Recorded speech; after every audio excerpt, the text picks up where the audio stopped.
tribūnomis. Ir prie baudų metimo linijos vėl Paulius Markeliūnas, prieš tai pelnęs 2 taškus, privertęs varžovą prasižengti ir dabar pataikantis baudos metimą 8-0 sužaidus pustrečios minutės. Tiksliau sakant, pusketvirtos minutės. Žalgiris vis dar neturi nė vieno taško savo sąskaitoje. Pražanga Valdui Vasilijui.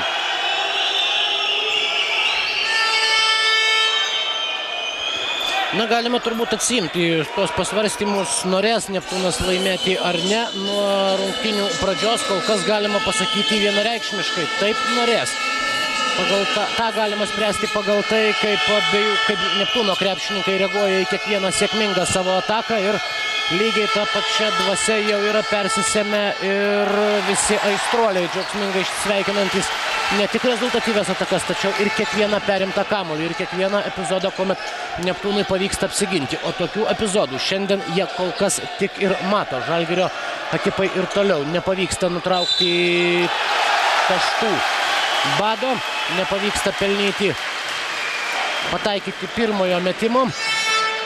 Tuo naudojasi aikštės šeimininkai. Valdas Vasilijus dabar priverčia prasižengti, mesdamas iš 3 taškų zonos Darių Šilinskį, kuriam yra fiksuojama pirmoji asmeninė pražanga.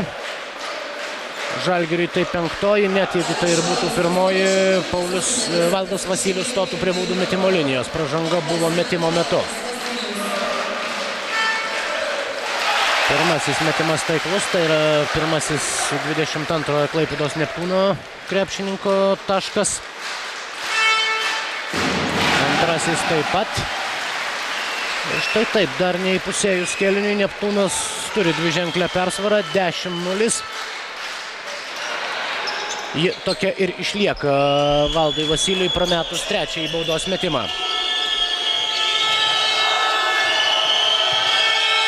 Aktyvi Neptūno gynyba kol kas atrodo yra tas dalykas, kuris kelia didžiausių problemų Žalgiriui. Nepataiko ir Jonas Mačiulis ir vėl skuba į priekį Arvydas Eitatavičius, tiesa stabdo savo komandą, matydamas, kad visas Žalgirio penketas dabar drausmingai ir staigiai grįžta prie savojo krepšio.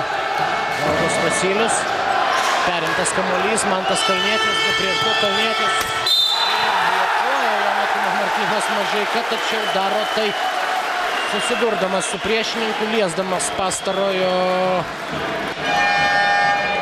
ranką arba kūną. Gražiai prasiveržė Mantas Kalnietis, taip kamuolį gal ir švariai lietė Martynas Mažeika, tačiau po to stumtelėjo varžovą ir Mantas Kalnietis stos prie baudų metimo linijos, tačiau jau po reklaminės minutės per